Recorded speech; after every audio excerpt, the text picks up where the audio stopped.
Good evening and a warm welcome, friends and members, to this wonderful evening where we're going to start this presentation on the paintings of Mysore. A very special welcome to Mr. R.P. Singh, who's come all the way from Mysore for sharing his thoughts with us this evening.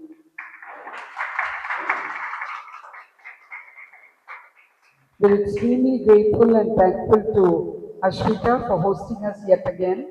Thank you to the team. Many of you regularly attend our programs and are quite aware of INTACT, but for those who aren't, my duty is to introduce INTACT briefly. INTACT is an acronym for the Indian National Trust for Art and Cultural Heritage, which was formed in 1984 with a vision to conserve and preserve India's unprotected heritage. We're very happy and delighted to say that we've just completed 41 years since our inception. It's been 4 decades of a momentous journey. Since inception, INTAC is now recognized as the nation's largest and foremost NGO in the field of preservation and conservation. It has taken up the onerous task of documenting, listing, and preserving thousands of unprotected heritage of our country that lie outside the purview of ASI, which of course is in charge of protected monuments like the Vijayanagar temple, the Mamalapuram, Taj Mahal, Fatehpur Sikri, etc., etc. So just outside of that, there's so much of our heritage, be it built heritage, natural heritage, intangible heritage, folklore, songs, so many aspects of heritage that INTAC attempts to document and preserve. INTAC's mission to conserve is based on the belief that living in harmony with heritage enhances quality of life.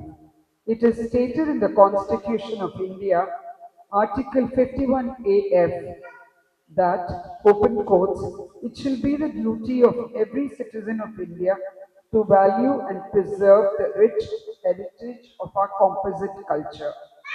The key word here is composite and reflects the rich and diverse heritage that we have in India. We're losing much of our heritage every day, be it heritage buildings, monuments, sites, arts, crafts, skills, natural heritage. Certainly, part of the reason is pressures of development and policies, but it is mainly the lack of awareness.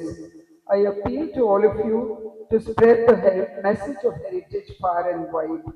It's only if we know and appreciate our past that we can understand the context of the present and build an inclusive future.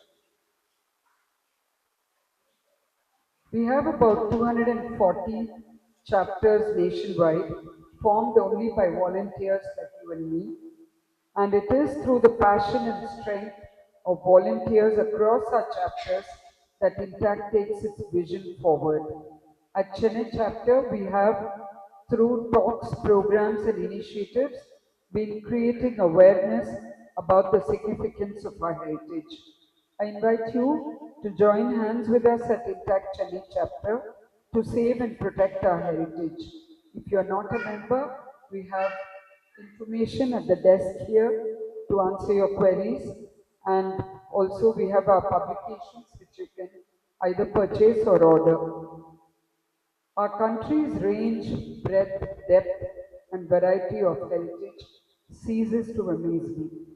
Today we bring focus to one such art form, Mysore paintings, a classical South Indian painting form nurtured by the rulers of Mysore and are known for their elegance, muted colors, and attention to detail.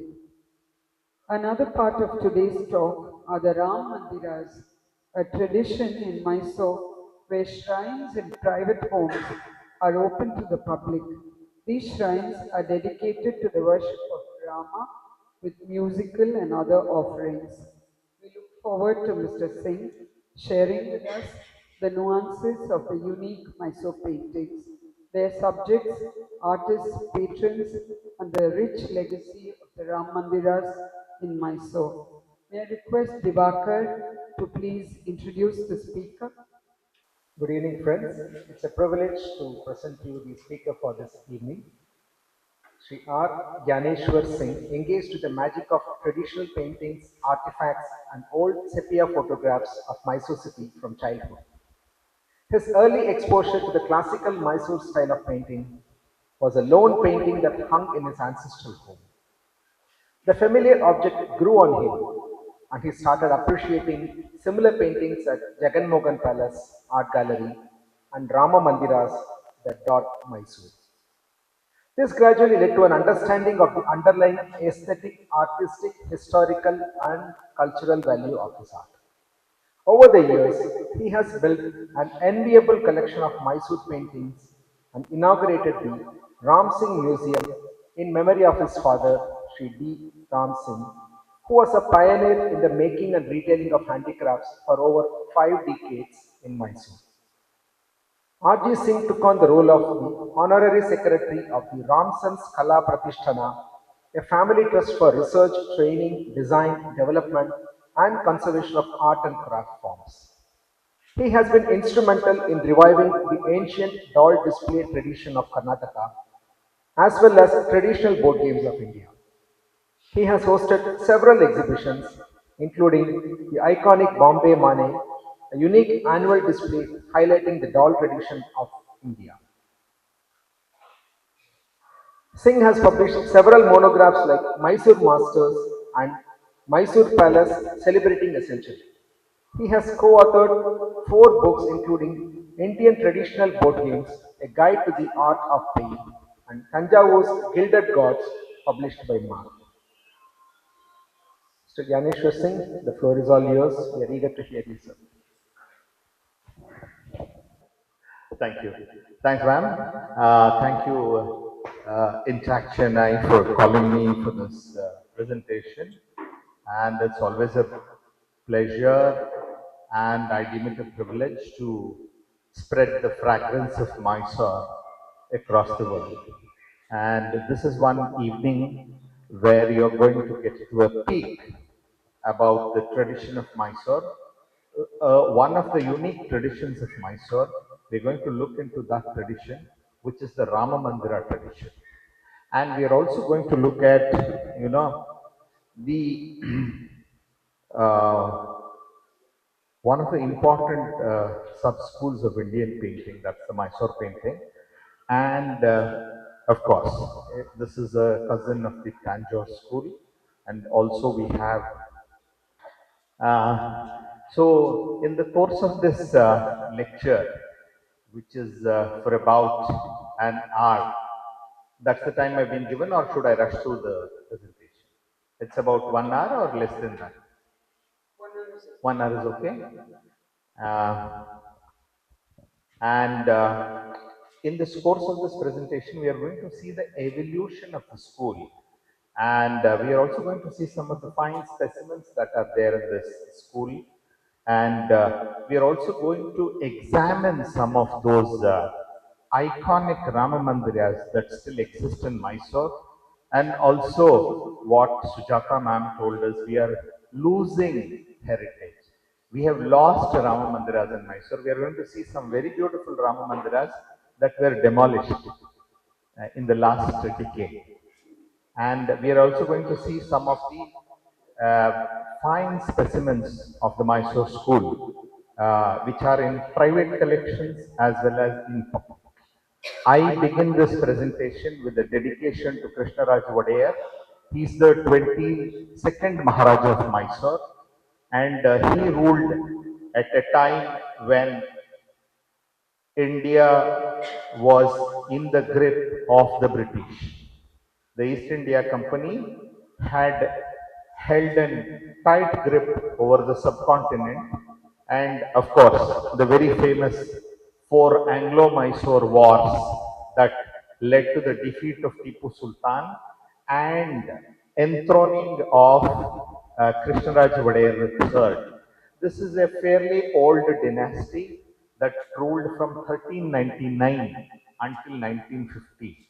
25 kings in all ruled, and of course, there was a brief spell where two brief spells where once there was a 5 year break in which the kingdom did not have a king, and a 36-year break between Tipu Sultan and Hyder Ali, 18 plus 18 years, where that was the break. Otherwise, they have continuously ruled from 1399 to 1947. And he brought a cultural renaissance to Mysore. Uh, we are going to look, it is generally believed that it was during Mumbadi's time that the Mysore school came into prominence. That is partially true, and also that needs to, some information needs to be added to it, because much before Krishnaraj Vadayar III, if you go to Tipu's summer palace, you see these murals on the walls of the Darya Daulat Bagh palace. This is from the late 18th century. This is prior to Krishnaraj Vadayar, and we find some very fantastic specimens. In the course of the presentation, we are going to see who did these paintings and why they were done. So this is again a place called CB in Tumkur district, and this is also from the pre-Mummadi era. This is during the time of Tipu Sultan. The Lakshmi Narasimha temple. There was a general who was in the army of in the Mysore army, and the temple. This is a private temple belonging to the same family as of today. And of course, we have the very famous monolithic statue of Gomateshwar at Shravanabelagula. There is a Jain Matha, it is called the Matha the Basadi, and these are also pre-Mummadi paintings. So this will give an idea that the what is Mummadi's contribution is a long continuation tradition of the painting in the Mysore kingdom. Now, we are going to get an idea that how the artist moved from Vijayanagar. It is in the Battle of Talikota in 1565 when Vijayanagar was sacked, and the kingdom, the combined armies of the Deccan, that's the Golconda and the Ahmednagar Sultans, the combined armies defeated the Rayas of Vijayanagar. And when they defeated the Rayas of Vijayanagar, the city was sacked. And when it was sacked, we have, this is Hampi, and when it was sacked, we have these artists who move in different directions. Now, 1565 is a turning point. This is the Battle of Talikota.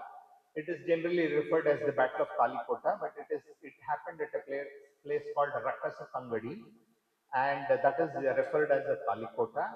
And this beautiful uh, empire was smashed and sacked, and of course we the inhabitants fled to in different directions, uh, and the inhabitants included the artists who worked there. So we are not going to talk about the other inhabitants, we are going to talk about the artists who moved in different directions. Now the red dot depicts Vijayanagar. The white dot depicts contemporaries of Vijayanagar. These are all the northern sultans. Yellow dots, these are places where artists migrated. Now, we are going to talk about migration to only two places, to Thanjavur and to Mysore.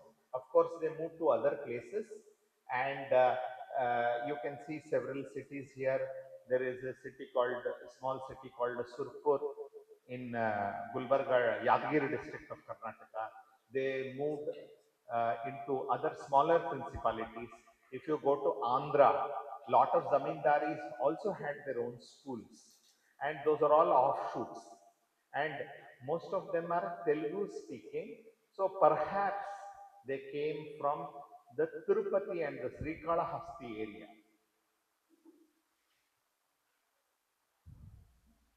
Next slide.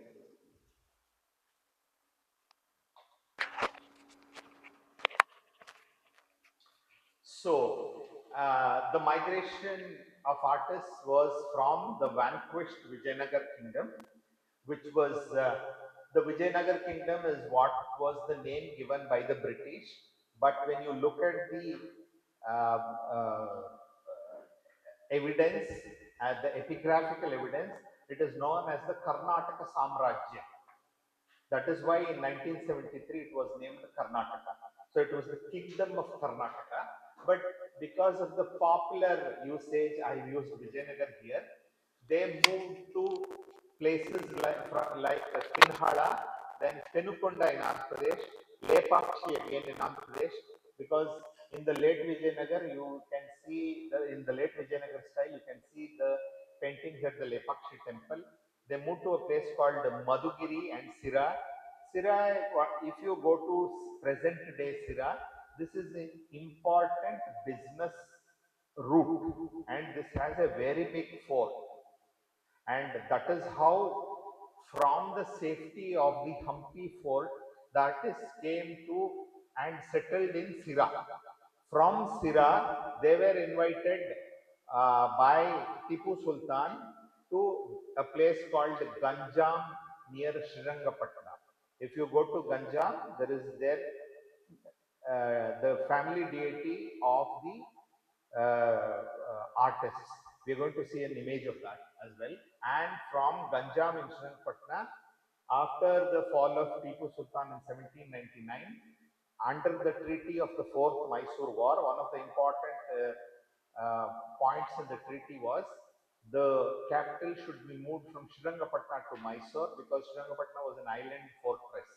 They did not want the Mysore army to regroup again.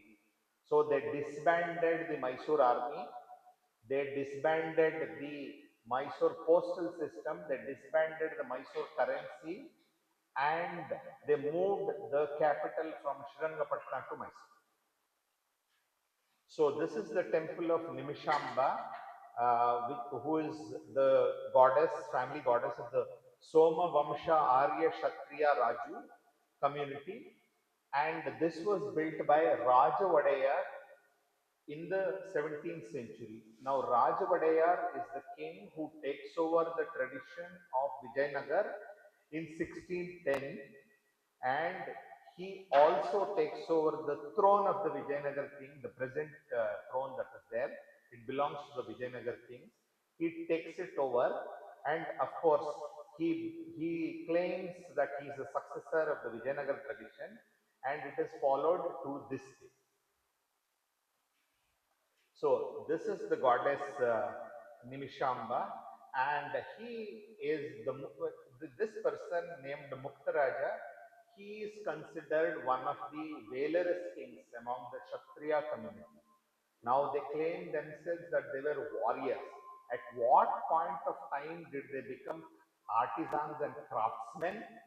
The community members themselves are not sure. So I am using the word artists and craftsmen because these were the people who also made the colors as well as the gold leaf that was used for the Mysore painting. So that's why I'm using the word artists and craftsmen. Now, this is the turning point, 4th May 1799, the death of Tipu Sultan in the 4th Anglo-Mysore War. Now, the young king, he's just 5 years old, and his grandmother makes a treaty with the British with the help of Diwan Purnaya. Diwan Purnaya is Diwan of Tipu Sultan, but he also is retained as the Diwan by the British because he is the one who knew the language, that is English, and he's the one who actually did the negotiations with the British with the permission of the grandmother of this king. This is Krishnaraj Vadayar's Krishnaraj Vadayar III and his grandmother Mahamakushi Lakshmamani. And she was actually in Parda, and she also did not know English, she just knew Kannada. But she was clever enough to negotiate without the knowledge of the British, under the nose of the British. She negotiated with the Nizam of Hyderabad, with the French and the English. She had kept all the cards open because she was not sure who is going to, win the war and who is going to be the next successor or the one who is going to capture Mysore. Because Mysore was a wealthy kingdom always. So now, from 1799 till 1868, the king rules. Fairly long rule and one of the longest lived kings. Among the Mysore kings, there are only one person who reaches the age of 80 and another person who reaches the age of mid 70s, and that is Krishnaraj Odeh. Most of them died within the age of 60. Most of the kings, they died within the age of 60. He was fairly successful in leading a very long life, and also he had umpteen number of challenges as the ruler of Mysore. And one of the challenges was that he had to pay the war damages for the most fourth Mysore war. The war was inflicted by the British. The terms and of condition of the settlement was that the Mysore kingdom should pay the war damages for all the four Mysore wars. That is the reason why they took over the Kolar gold fields to mine the gold. That's the reason we have electricity in Mysore, because in Mysore and Bangalore became the first city in Asia to get electricity in 1905, because they wanted to mine gold 24/7. 8 hour, 3 shifts they have mined it continuously for 60 years. And that was because of the treaty of the Fourth Mysore War that they paid the war damages. In 1831, there is a rebellion in a place called Nagar in Shimoga district, and the king fails to pay the war damages in gold coins, the Kantirava Pagada it is called, and it's a small coin. That's the same coin that you see among the Madurai Nayaks, the Thanjavur Marathas. It was a common coin in South India.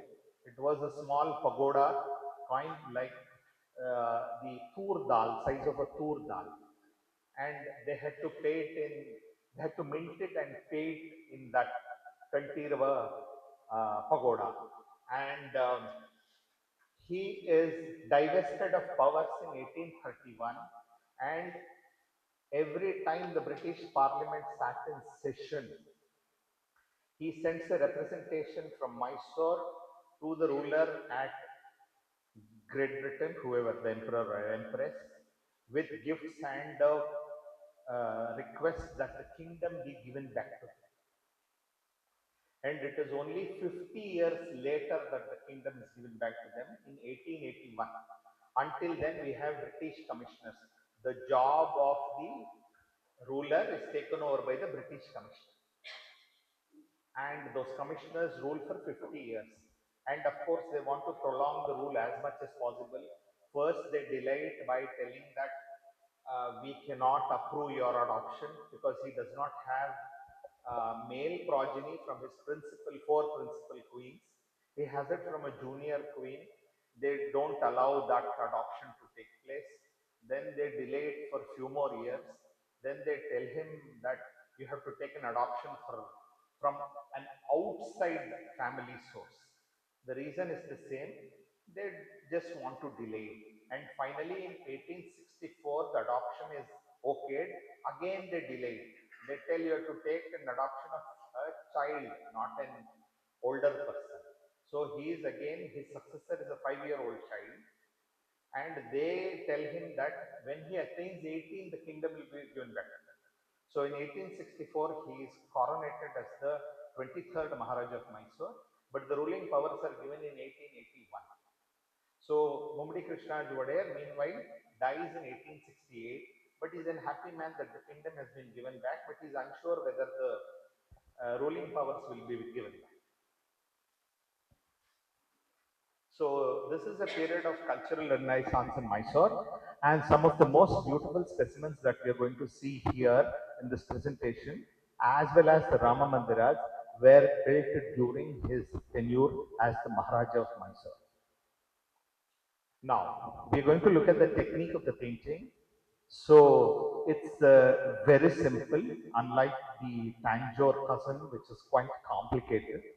Because I'm not going into the detail of the Thanjavur painting, but we're just going to look at some beautiful specimens and just compare the detailing and some of the minor techniques that are involved in making those two paintings. So it is usually these kind of templates that are passed on from the father to the son, and these are, fairly, they have fairly long life. They have a life of 50, 60 years. Even if they are torn in between or at the fold, they're just pasted and the template, they're copied from the template. So a painting that was done in 1860 looks eerily similar to the painting that has been done in 1960. So you might be wondering, how did it come? They came from these templates. So this is another template. I have used this template because this is very similar to the Thanjavur school. Uh, the composition is very similar to the Thanjavur school. So we use the template. We are seeing the template and the finished painting. We are going to see the actual process. So this is the actual process of the painting. The drawing is done. The filling of the colors is done. And this is the detailing. One, you can just have a look.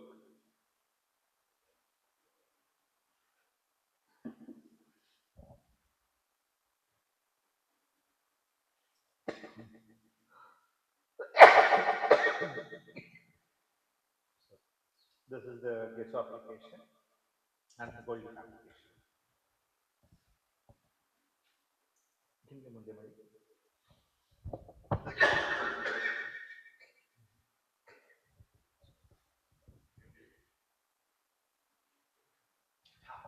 And these are the colors that are being used. And of course, those of who you are artists, you will exactly know what I'm speaking about, the colors, because this was the name that was used for the colors in South India, and of course in many parts of North India as well. And these are the common colors. I have given out the list. I'm not going to read the list, but please have a look at the list and you can read it yourself.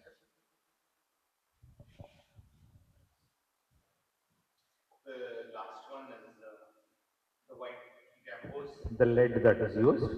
That's makhi, and it's called safeda.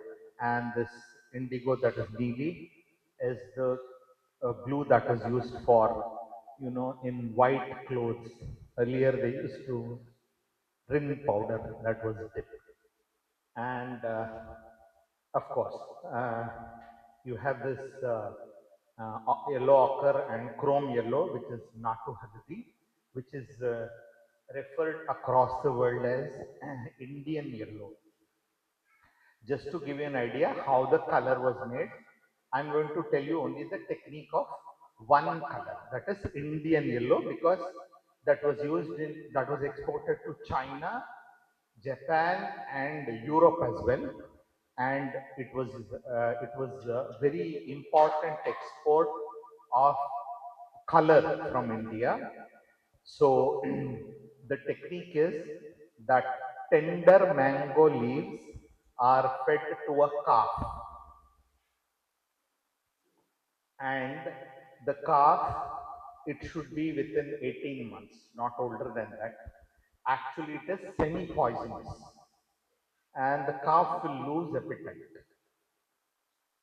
And when it is fed with the tender mango leaf, it excretes through urine, so that urine is collected and dried in the shade.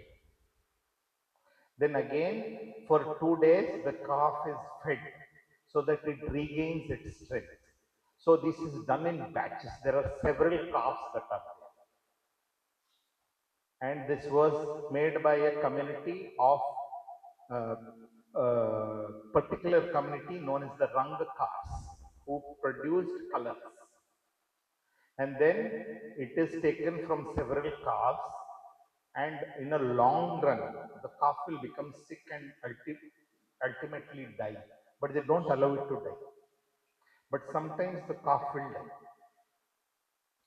So the British banned this process for two reasons, telling that it is inhuman, you are killing the calf, and they wanted to sell their cutters. So it is a dual reason why they banned it, and this banning was done long back. In 1880 only they banned it, and the place where this was made was a place called Mongiar in Bihar. And the color that was, if you look into, old texts where description of Indian painting is there, it's called Mongiar Puri, the yellow from Mongia. So that particular calf produced the finest Indian yellow. That particular breed of cows, calf, produced the finest Indian yellow. So we're talking about the chrome yellow, and this is the chrome yellow what you see here. This is made from the calf's urine. We move on to the next slide. So the main categories into which the Mysore painting can be divided as murals, portraits, lithographs, illustrated manuscript, maps that are sacred landscapes, playing cards and reverse glass paintings, paintings on musical instruments and miniatures. We are going to examine one piece in each of these sections. We begin with the murals. This is at the Ambujavalli shrine in the Shvetabaraha Swami temple in the Mysore palace premises. This is a portrait of Khajane Munshi Kittana Navaru. Khajane he is the writer at the treasury. His name is Kittanna. So this is actually, when you look at the portraits in the Mysore school, it compares in variety and in number. It is no less than what was created in the Mughal miniatures and the Rajput miniatures. You have hundreds and hundreds of portraits in form of bound books. These are all portraits of people in the employ of the palace. Everyone is there, from the sweeper to the dress boy to the priest to the divan. Everybody's portrait is there, and you can look at the quality of the portraiture here. We are going to examine an exceptionally brilliant group portrait from the Kuldeep Singh collection in this presentation. And these are the lithographs, because everybody could not afford paintings. So they had the mass produced lithographs were there.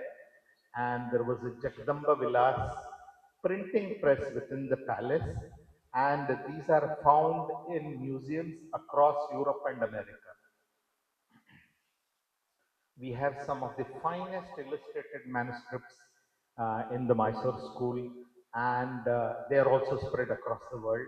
And they are not single leaves or like the Mughal paintings or the Sikh paintings or the Maratha paintings. They are bound books containing 100, 150, 200 paintings. And then you can get an idea that there was an entire section here in the palace, and there were innumerable artists who created these innumerable artworks. Now, what is unique is we have these beautiful schematic paintings, uh, which gives us details of important pilgrim centers, important topographical details. I am showing here a very magnificent specimen. This is, I don't know in whose collection this is, but this came to me from a color transparency collection of Swami Shivapriyananda, who was my guru, who taught me the nuances of the Mysore school. And this shows Tirupati, Srirangam, Melkote, Kanchipuram, the Prasanna Krishna Swami temple, and the Ahobala temple in So there are several paintings like this which give out details of those religious places. Now, this is just to give you an idea. I'm going to explain this. Of course, I don't want to explain any of the Tamil ones. I will explain this in Melkote. There is a, can we go back? There's a shrine of Narasimha on top of the hillock, which has about 70 steps, stone cut steps. And there's a Kalyani here, which is known as the Akka Tandi Kola. The larger one is shown here. The smaller one is actually shown here, but not in this form.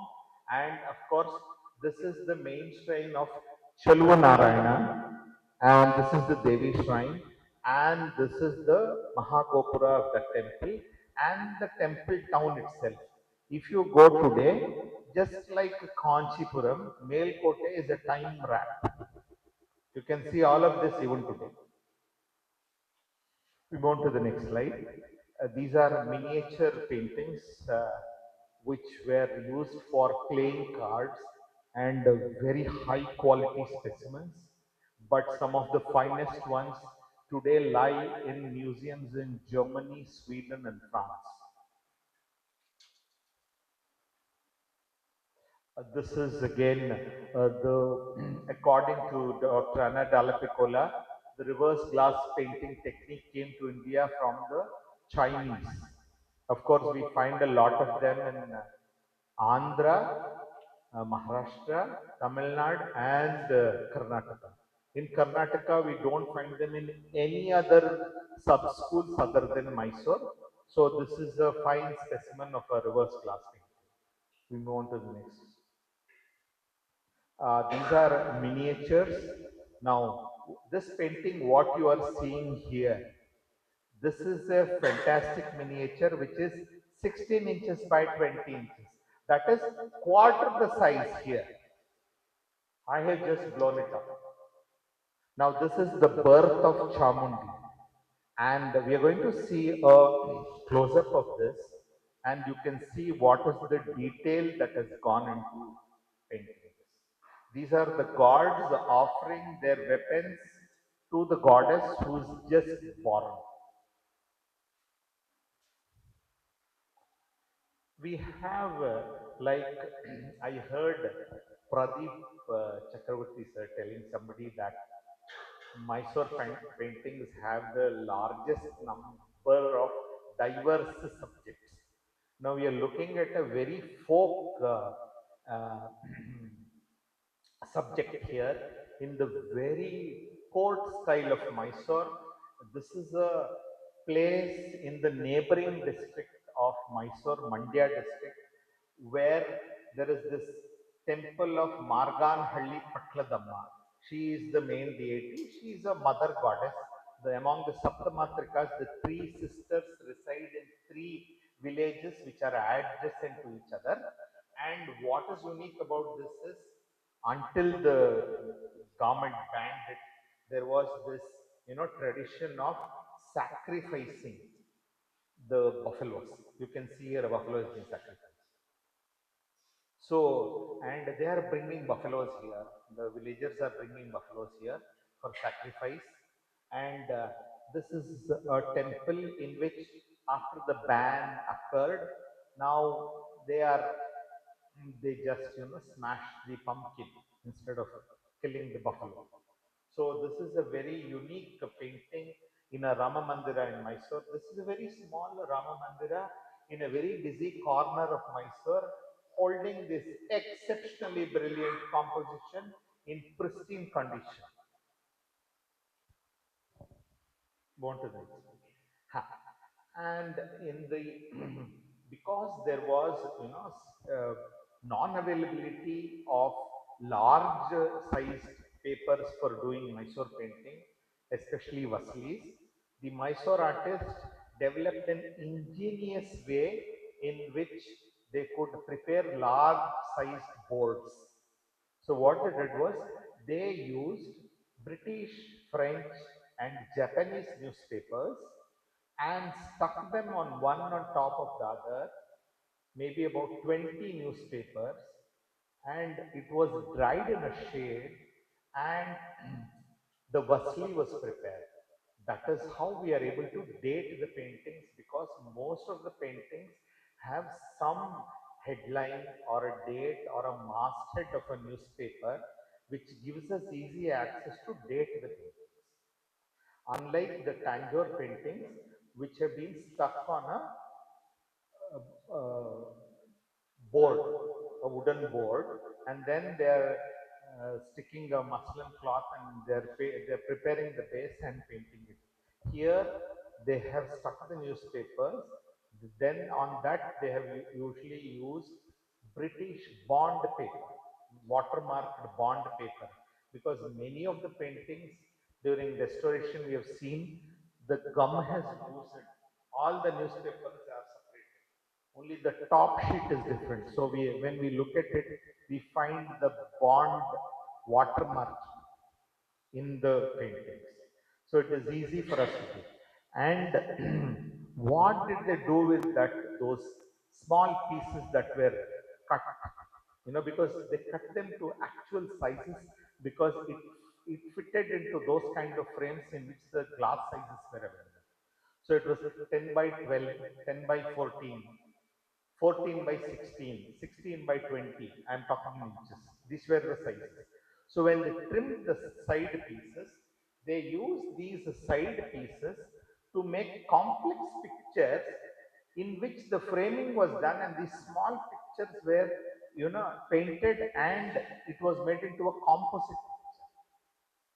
So you see Sampurna Ramayana like that, then the Pandava Pattabhisheka like that.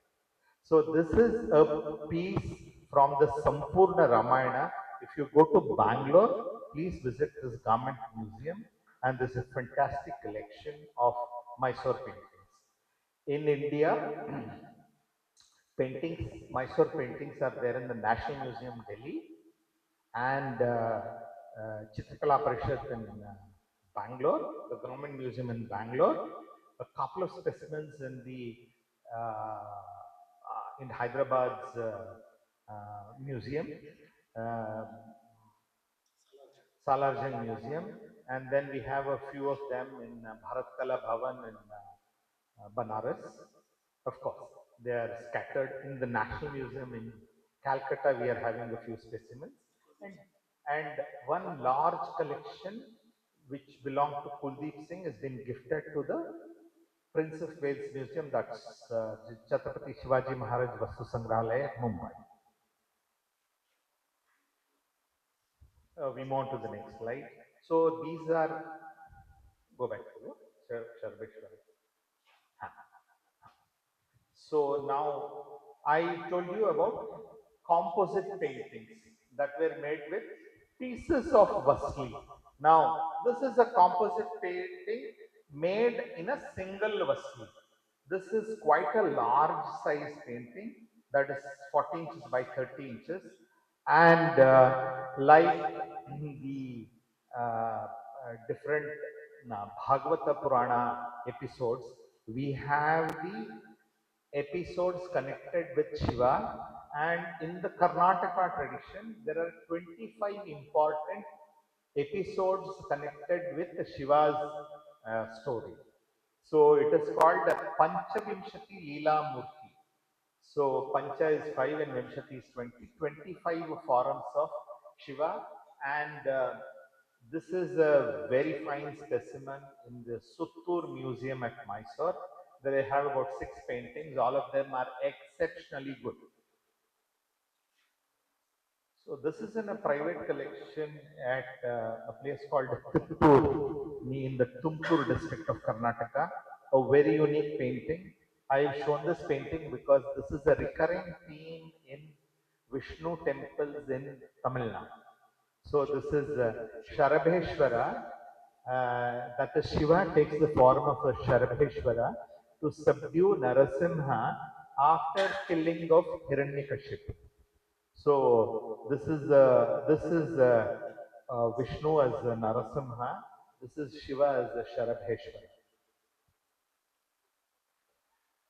This is in the National Museum at Delhi. Again, a large size, large format painting. It's 24 inches by 30 inches. Uh, we have a recurring theme of coronation in the Mysore paintings.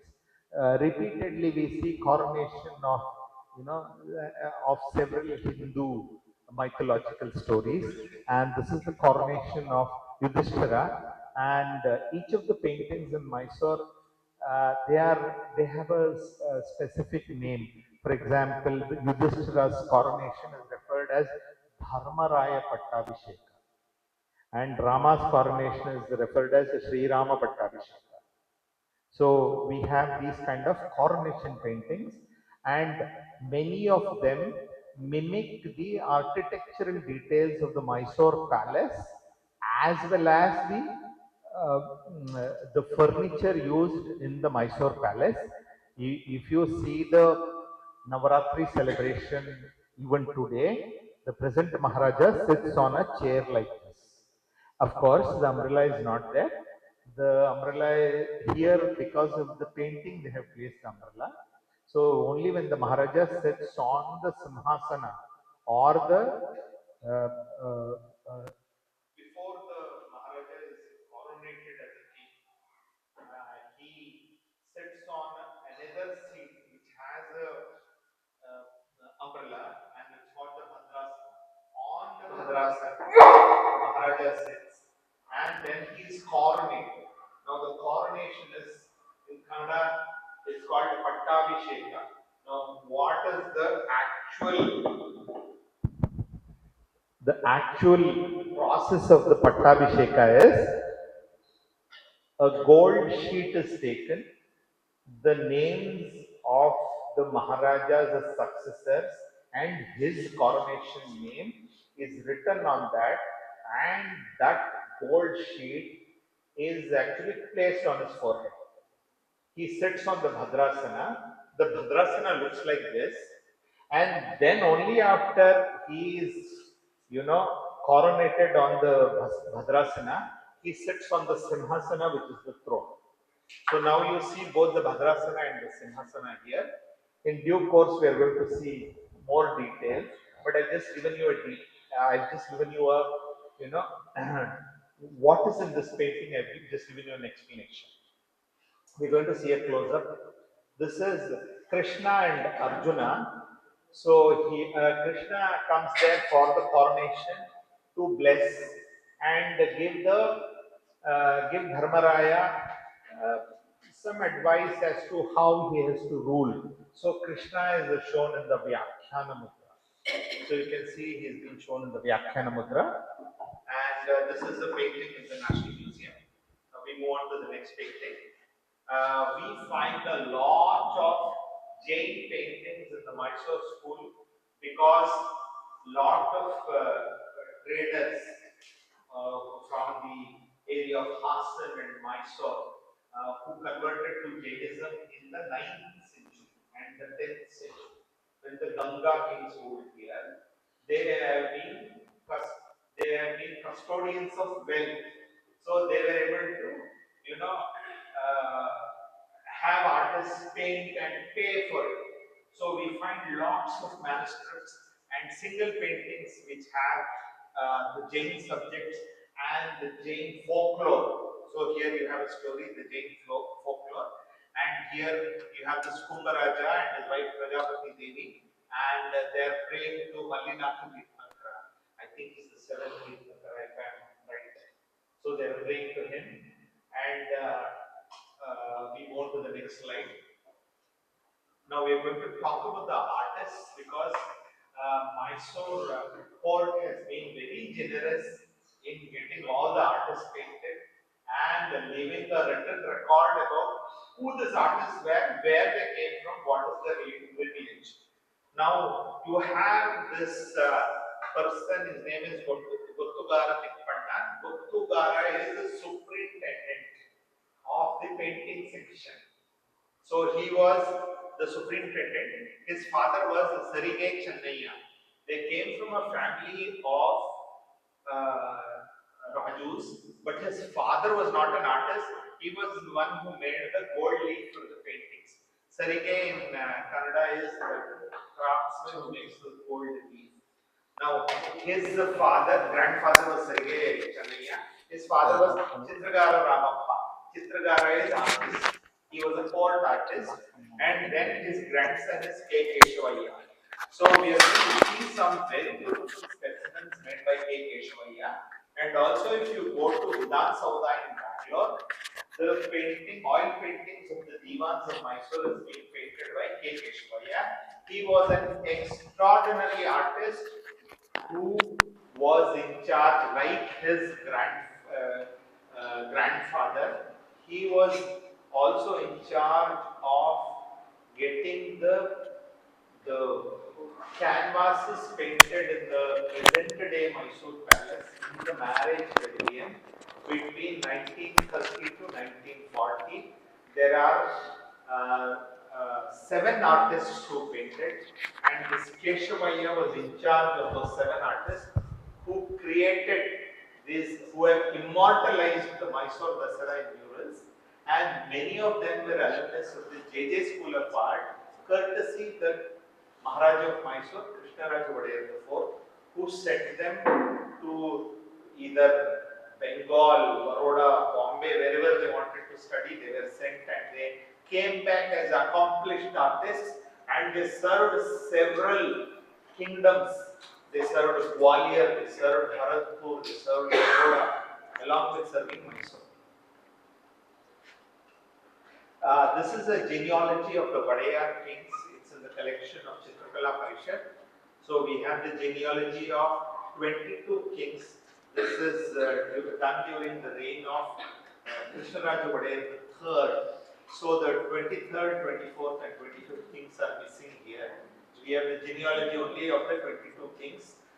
Successors of Krishnaraj Vadayar III, Chamaraj Vadayar the 10th, Krishnaraj Vadayar the 4th, and Jaichamaraj Vadayar are not seen in this picture, in this painting.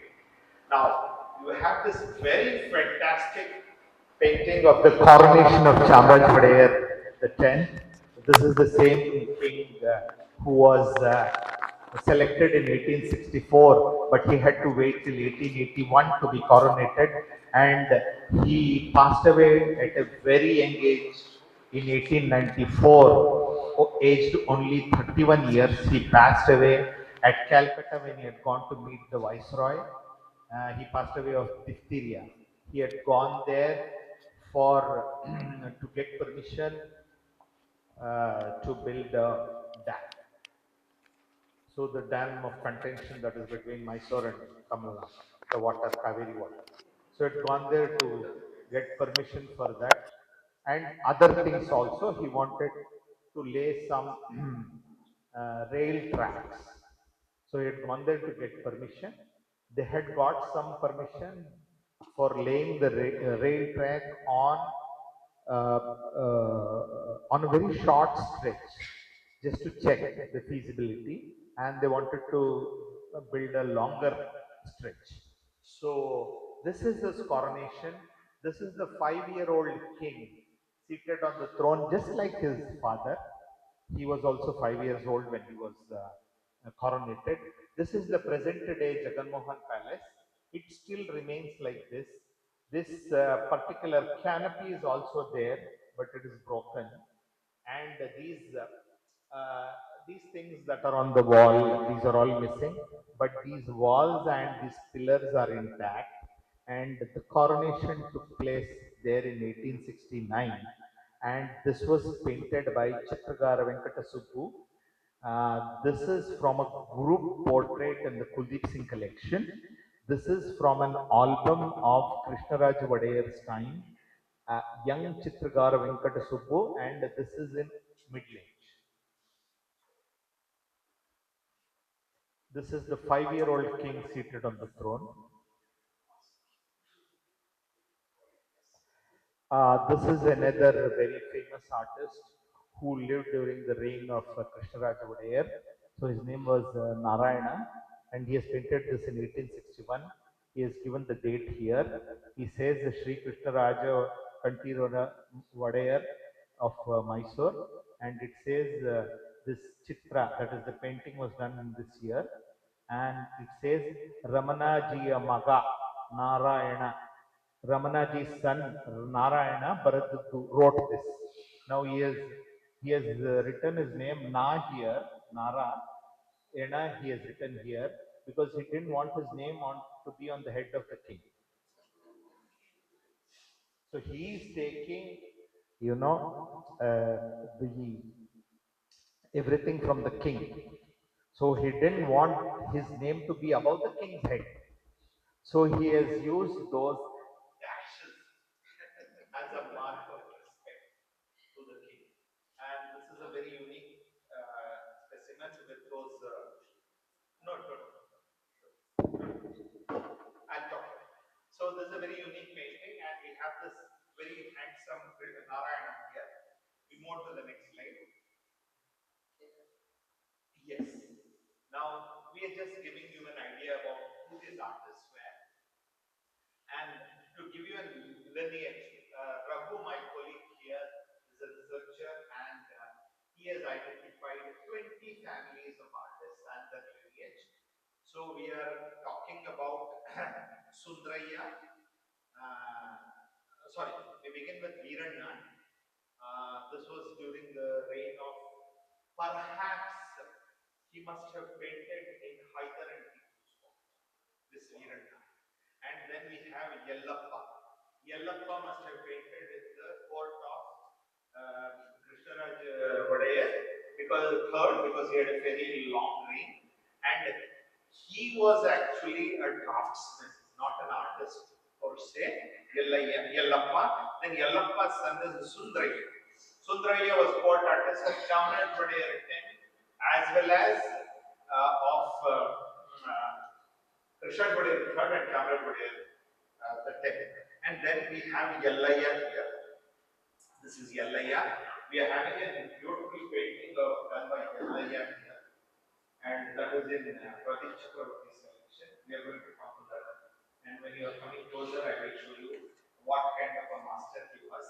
And this Yellaiya's had two sons. One is Subramanya Raju and one is Y. Nagaraju. Both of them very accomplished artists. Y. Nagaraju painted to the court for the court of Bharatpur and Baroda as well, along with Mysore. And then his son Krishnananda Raju, he passed away 10 years back. So this is 6 generations of artists, 250 years.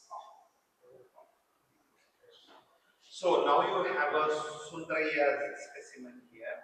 This is the Y. Sundaraya, Yellaya's son, and that is a beautiful specimen of Kauri worship. We have another accomplished court artist, and his name was Tripaji, and he came from a place called Shikarapura in present today Shumoga district. His family still has about 10 specimens of his paintings, and it is displayed in a hall this size in Shikaripura in Shumoga district. And he was so accomplished that he merged the Hoysala sculpture into Mysore. So you can see here it says drawn by Tippaji Chitragar 13/6/1890. So there was no concept that he was an artist because we had written as painted by, drawn by, sketched by, everything is there. So we have another very accomplished artist. His name is Durgada Krishnappa, court artist, and he painted in the reign of two kings, that is Krishnaraj Vadayar III and Chamaraj Vadayar X. And his son was sent by the successor of Chamaraj Vadayar, that is Krishnaraj Vadayar IV, to study under Ravindranath Tagore at Shantiniketan. He went to Shantiniketan to study, and he is the famous K. Venkatappa, in whose name there is a government gallery in Bangalore. His father was an accomplished court artist, and he is very famous. And you find many of his paintings in private residential houses and in Rama Mandiras of Mysore. And we are going to see a legend that he has written, and we are going to deal in detail about what is the legend.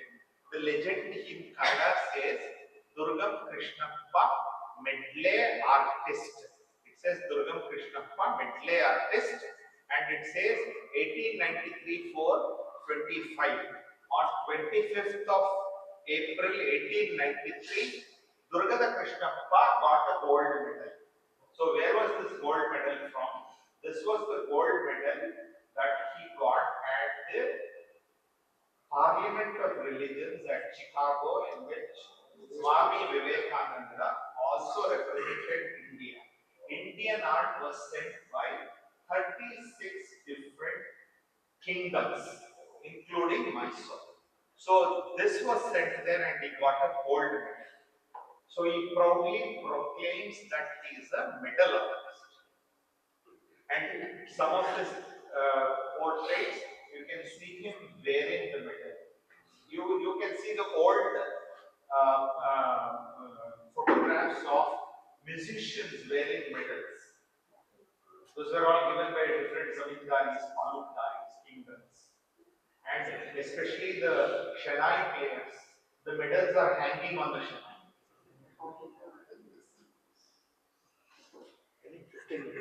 We have 15 minutes more. Yes. So we have this Durgada Krishnappa's brother was Durgada Venkatapakaya. Durga refers to the place in present day Chitradurga, from where the family came. So this Venkatapakaya, and this is from the Kunchatigaru Rama Mandira. We are going to see the Rama Mandiras in the next 10 minutes. So this is again another artist, Javagal Narasimhaya. He came from a place called Javagal, which is in present day Hassan. So the cricketer Javagal Srinath came from the same place. So this is an earlier celebrity of Javagal, who was a court artist.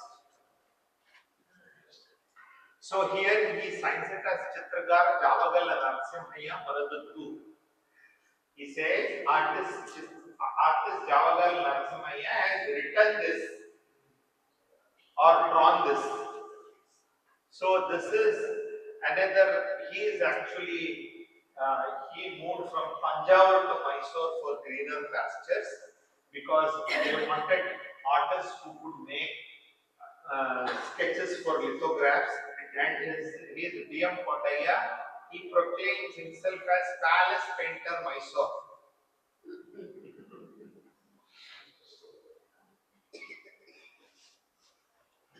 So we have another very famous artist, Nagupalli Narayanappa, and he is the disciple of Navalagiri Venkatappa. Now sometimes the artist is speaking about himself, but he's also giving credit to his guru. So this is a very rare painting of the wedding of Matsigandhi and Shantanu in the Folklore Museum of Mysore University.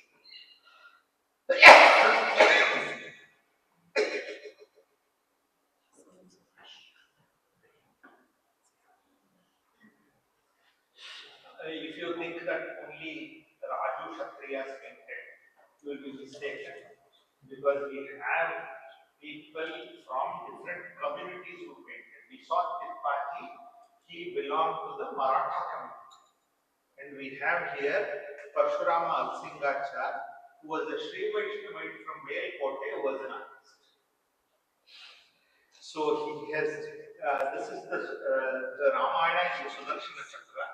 This is the painting, a triptych, which has the Ramayana in the Sudarshana Chakra, and the Bhagavata in the Shankha, and the Namam has the Dashav. So we have just shown one here because this has his signature. It's in the same family. He has written his name. Parshurama Alasingachar in Kannada. So you see this some uniqueness in the Mysore painting, or idiosyncrasy, or something which is, might not be pleasing to the eye, but very novel, is this kind of forced symmetry. Now this is the actual sketch.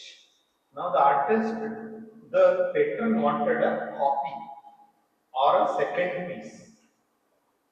Why? We will see in the next slide why the patron wants it. Now what did the artist do? Instead of doing a fresh sketch, he has just reversed it. Okay. Now why did they reverse this? You are going to see in the next. They reversed it because Brahminical households had this kind of a fire where others were not allowed inside.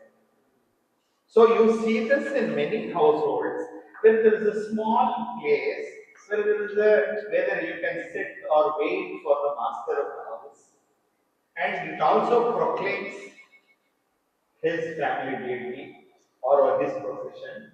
So you see these kind of paintings in many houses and many Rama Mandiras. They are balanced like that. Now we are going to compare the Thanjavur and the Mysore painting. I am not an expert on the Thanjavur painting, nor an expert on the Mysore painting, nor an artist. So please, if anybody has any other information, I stand corrected. So for for comparing, we have just taken two paintings that are almost similar. Now we are going to look into two or three details that have similarities. Now the subject is Yashoda feeding butter to Krishna, and is of course he is holding the pot of butter, and you can see some of the similarities that are there in the facial expression, in the jewelry, the way the peacock feather is being placed, the way here the mother is standing. This is a little stricter pose in the Tanjore one. She's trying to warn him, but here very motherly affection is there, and they're trying to cajole him with the peacock, and another lady is trying to cajole him with mutton. So we're going to see now we're going to see the way they have dealt with the jewelry. I'm not going into too much of detail because of paucity of time. So you can see the way the jewelry detail has been dealt with. We have the semi-precious stone and mirror pieces that have been used in the Tanjore painting. The jewelry is exactly similar, you can see here. Most of the jewelry is exactly similar. Of course, the shape has been altered a little, and of course, because the subject is same, it is easy for us to understand. You can see the small padakam here, you can see the tiger nail here, you can see the big padakam here. They are almost similar. We move on to the next. Any inline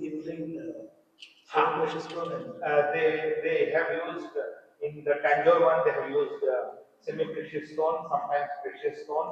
Sometimes I have also seen gold coins that have been used, Naika gold coins, and mirrors in the border, just to add more fullness to the picture. And Mysore, you don't see any of this. You don't see any of this. So here they usually have gold gesso work with inlaid mirror or gemstones. Of course, this is a modern one which they have used the plastic ones, but old ones have sometimes they have poor quality Burmese rubies, and sometimes they have synthetic red stones that were called Burma Rangoon stone. They were called Rangoon stone because it came from Burma. They were actually imitation rubies. So you see that in Thanjavur paintings. And the Mysore borders usually have thick yellow and black lines. But we have this painting of Yellaya which has an unusual border. We have identified only two artists who did borders like this. So on a closer inspection, you can get an idea what I'm talking about. So we come to the main subject of this talk. In the 10 minutes, we are going to see the Rama Mandiras. And I'm also going to those of you who will miss the details, I'm giving you a short write-up of this talk. You can go home and read it as well. So, the Rama Mandira is a unique tradition to Mysore, but not so unique because it has its counterpart in the north, which is known as the Haveli Singh. So, I have given details in my write-up. What's the Haveli Sangeet? Please go through that. I'm not going to go in detail here. And we are only going to talk about the Rama Mandiras. So, this is how a Rama Mandira looks inside. These are all paintings and these are tiles. This is a tile and these are all prints. Now, it could have a combination of things. It could have silver repouts pictures, Mysore paintings, Thanjavur paintings, oleographs, painted lithographs, then regular prints. It can have anything, but it has to do something with Hindu gods and goddesses only. But some of the Rama Mandiras, which came later during the 1940s when the independence movement was at its peak, they are having paintings of Shivaji Maharaj, Maharana Pratap, and they are having prints of Bal Gangadhar Tilak, Nehru. So that is also, a later edition between the 40s and the 50s and 60s. When they lost some of the paintings or when they had space, they have put these paintings of the freedom fighters and Indian heroes.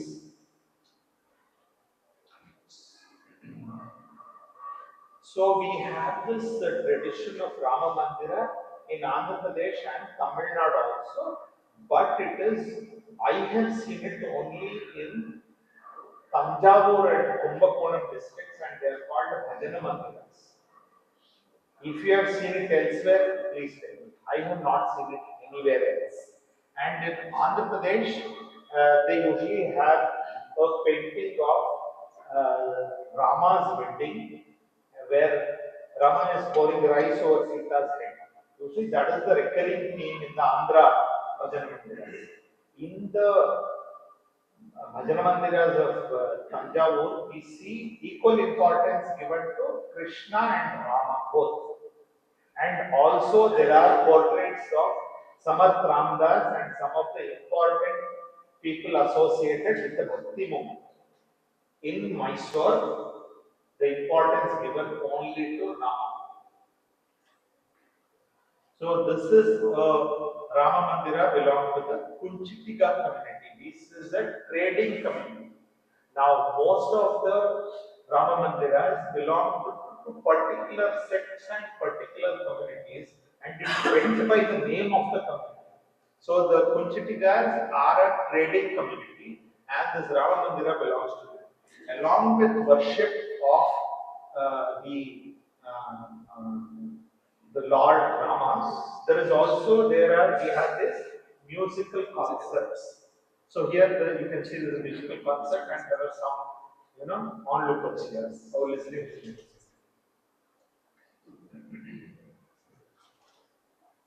Usually it is the musical concerts are for 3 days, and in some places it goes on for 15 days. Those who can afford more number of musicians. So here, this was demolished uh, during lockdown. So this was demolished in 2020 during lockdown. Very beautiful Rama Mandira in the heart of Mysore city, where there are jewelry shops on both sides. So somebody wanted to make a jewelry shop, but now this is landed in port. Neither the Rama Mandira is there nor a jewelry shop is there. Vacant space is there where people are throwing garbage. But this was a Rama Mandira. The Ramandiras were built by communities like the tailors, fishermen, businessmen, shepherds. It could be anything, blacksmiths, any community. So we are going to see some examples here. So this is Ramamandira built by Giri Anna, Giri Amma, wife of Kattige Dasappa. Now, who is this Kattige Dasappa? you see the Mysore Maharaja along when he goes for worship or in procession. There are these people who carry the staff and the standard bearers.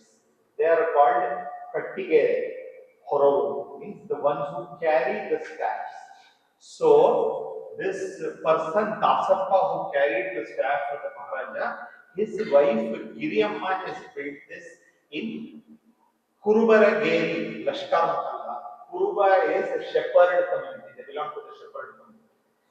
So they have built this now. She has built this Rama Mandira in memory of her husband for the shepherd community. Some of the Rama Mandiras are very small. They are just about 5 feet or 10 feet. It's just one room of the house that has been converted into a Rama Mandira. Some of them are very large. So we are going to see some small one. This is a very small one, about 10 feet by 20 feet. One inch. The facade is usually like this. You have a statue of Rama here, and then it has a small entrance. It is very conspicuous, but inside when you go, there are these priceless paintings. Next. So this is what you saw there. Inside, this is how it looks. This is a smaller Rama Mandira. This is usually made out of wood, and you can see some very beautiful paintings here. And some of them are old houses that have been converted into Rama Mandira because of a vow. Somebody doesn't have a child, somebody is not getting married. They used to vow that they will build a small Rama Mandira where there is continuous puja to Rama. And this is a house converted into a Rama Mandira. This is named as Hattu Janagala Sri Sita Rama Anjaneya Mandira. Gardi Bidi Lashkar Mahalla. Now, Hattu Janagala Sri Rama Mandira is several people. It denotes 10, but it could be 100 people who have contributed for this. So 100 people have contributed and they have built this Rama. And it says Gardi Bidi. There is a gymnasium in this road. So it is Gardi Bidi. Lashkar Mohalla is the Persian word for soldiers, where soldiers of the remnants of the Mysore army from the first and the second Mysore World War were settled. That's an area in Mysore. This is one of the oldest Rama Mandiras in Mysore. I suspect it must be from 1850s because looking at what is inside and the way it has been built, the way it is being modeled, the artifacts that are inside, I feel that this is survived from the time of Krishnaraj Vadayar III to the present day. From the 22nd Maharaja to the 27th Maharaja, 5 generations of Maharajas, this Ramandir has survived. This is a place called Vijayanagar, and this is actually a place in the outskirts of Mysore where the soldiers were recruited into the Mysore kingdom and the army. So, place the Veeras, that is the brave soldiers who lived in that locality, is known as Vijayanagar. So, this is a small Ram Mandira which is about 5 feet by 10 feet, what I told you. So this is a beautiful painting in that Mariappa Rama Mandira in Vijayanagar. You see Rama and Lakshmana, and they are seeking the blessings of Shiva and Parvati, who is shown as a Shakti. This is another Ramandira beside that. It's known as the Javarati Ramandira. And the present day, people who live in the locality, they no longer do this job of being soldiers or policemen. Many of them are people who tie flowers for worship. So you can see these flowers here. and this was also demolished in 2019, and it is known as the Kattige Boralinganna, and this is the same person who held the statue. So you saw there Kattige Dasappa, this is Kattige Boralinganna. So this was also demolished, and I don't know what happened to all these beautiful things that are there. So we also have this tradition of Rachappaji, which is very unique to South Kannada.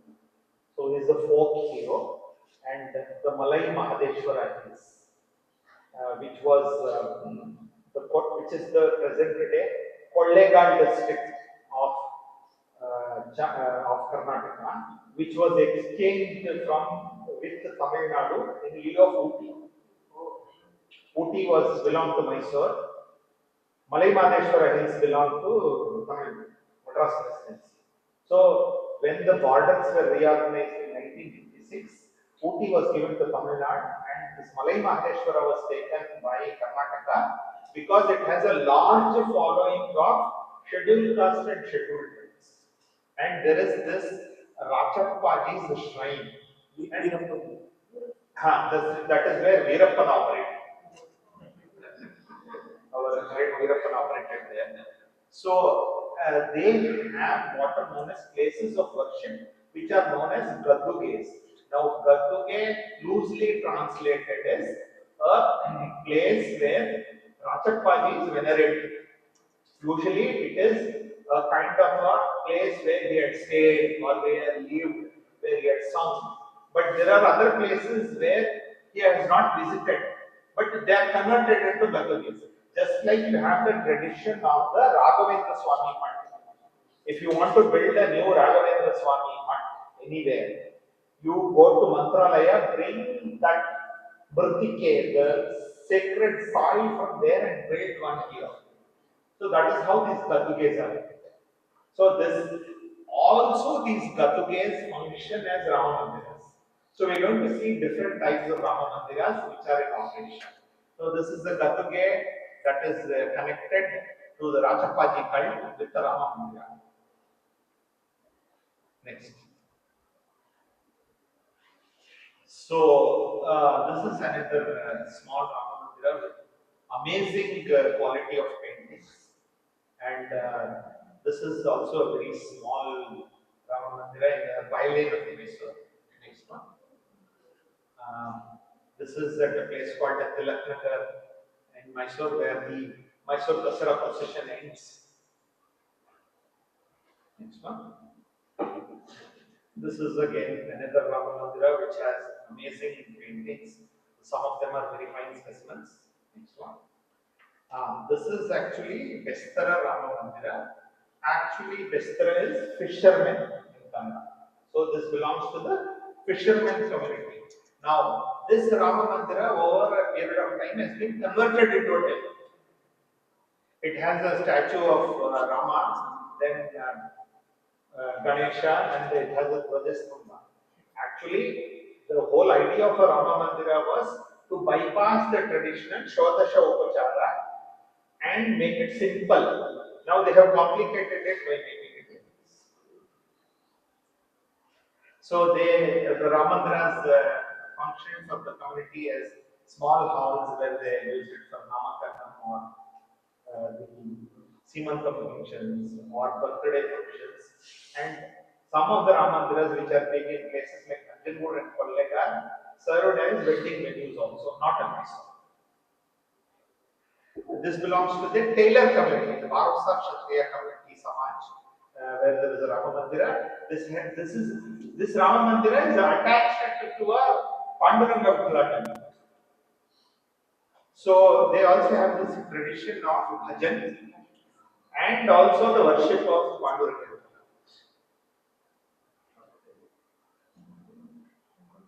I am showing you this. This is the smallest Rama Mandira of Mysore. This is just as big as the table. That's all.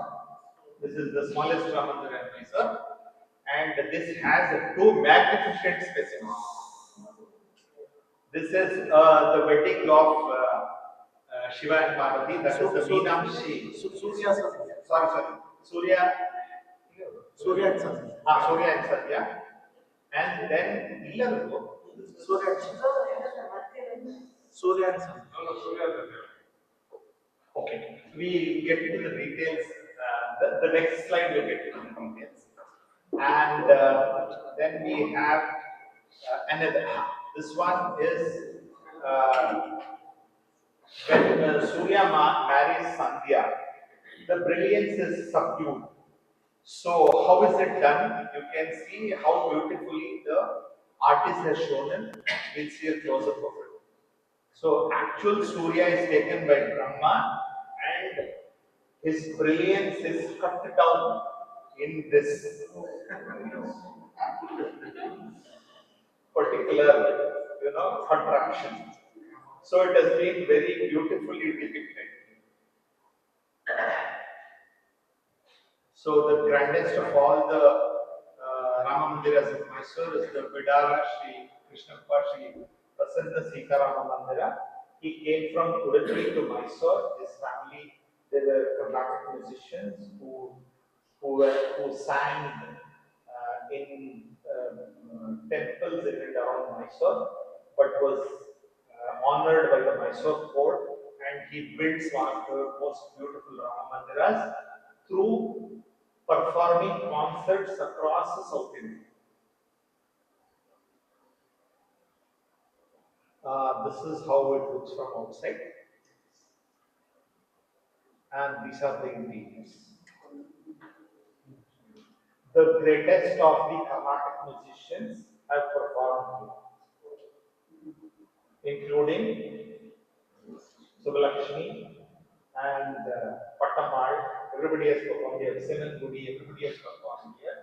And people consider it an honor to perform in this particular Ramamandir. They think it's a pilgrimage to perform in this place. We have come to the end of the presentation.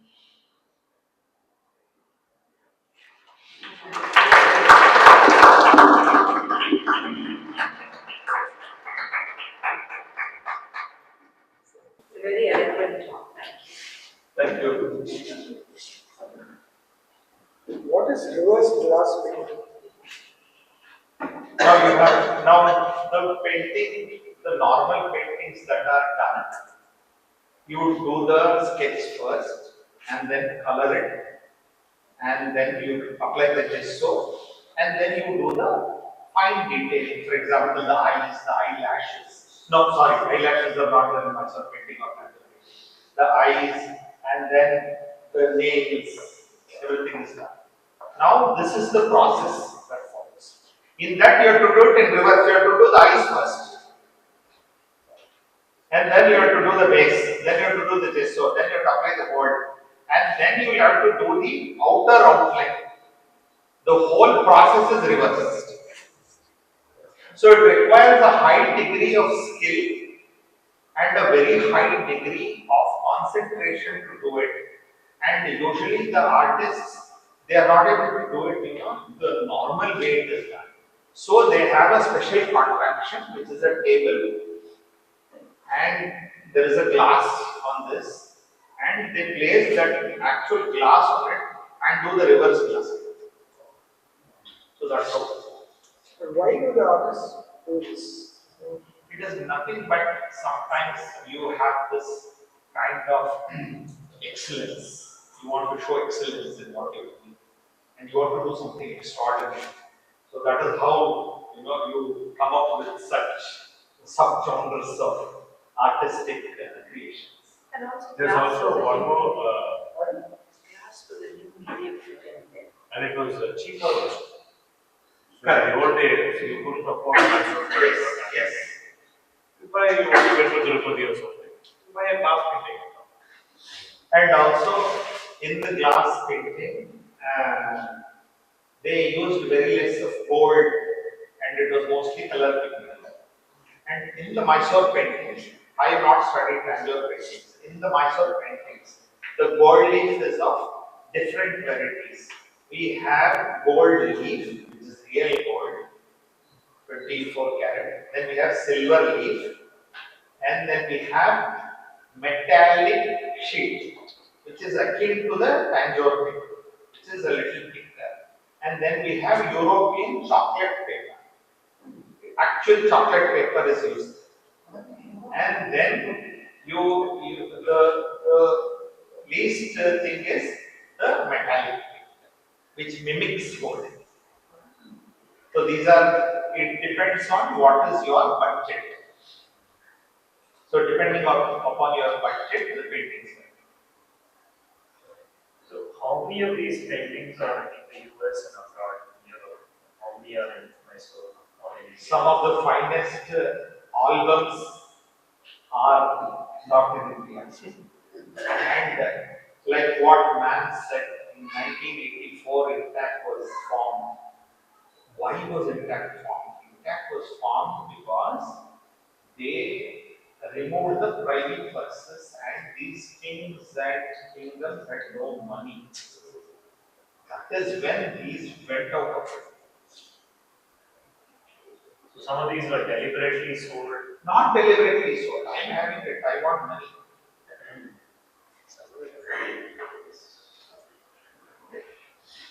Unimaginable things. The finest of the taxidermy specimens that were in the Uri Farni Palace and in the Bangalore Palace. 150 taxidermy specimens were carted off to Australia because the Maharaja of Mysore did not have money to pay the tax. When was this? 1973. Today, the Wannington taxidermy specimens, which are considered some of the finest taxidermy specimens, are not in India, they are in Australia. Which museum or a private? It's in a trust. Not open to. One of the finest Sri Tattvanidhi copies is in US National Collection. It was sold when the Maharaja of Mysore wanted to stand for election for the first time.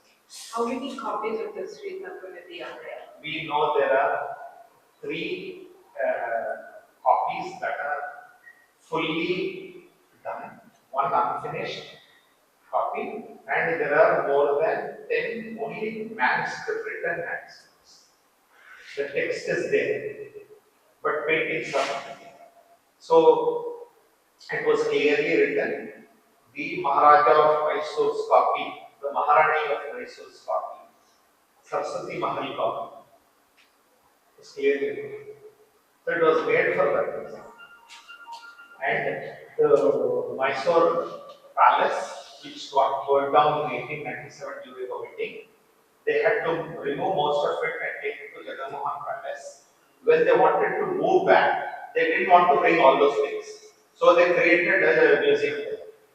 And the manuscripts and the books, the Sanskrit, Tamil, Telugu and all were gifted to the Oriental Research Institute in honor of Queen Victoria's Golden Jubilee celebration.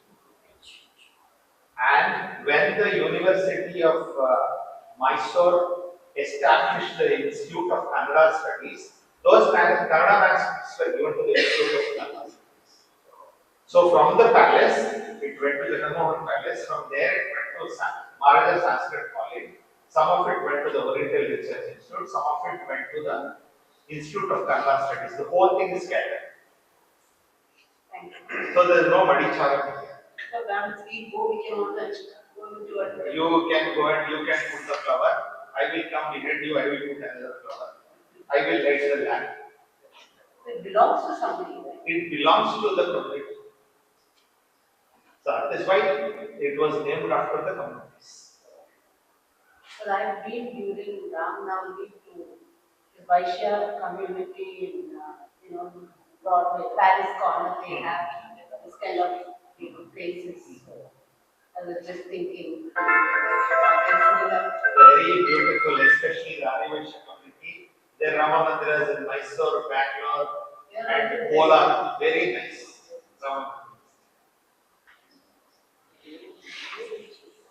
maps you showed us, that is in Victoria and Albert Museum, that Srirangapatna. There are several maps. There are several maps, and there are retreats also. There are retreats, and in the course of collecting, I have seen two exact copies, which can actually spook you. Two exact copies. I've seen many. Not even an dot is different. So your museum is open 7 days a week. No, it's on appointment. Appointment. Yeah, Pradeep sir saw it. Maybe he can tell you. I will get Please, it took me 3 days to go and produce it.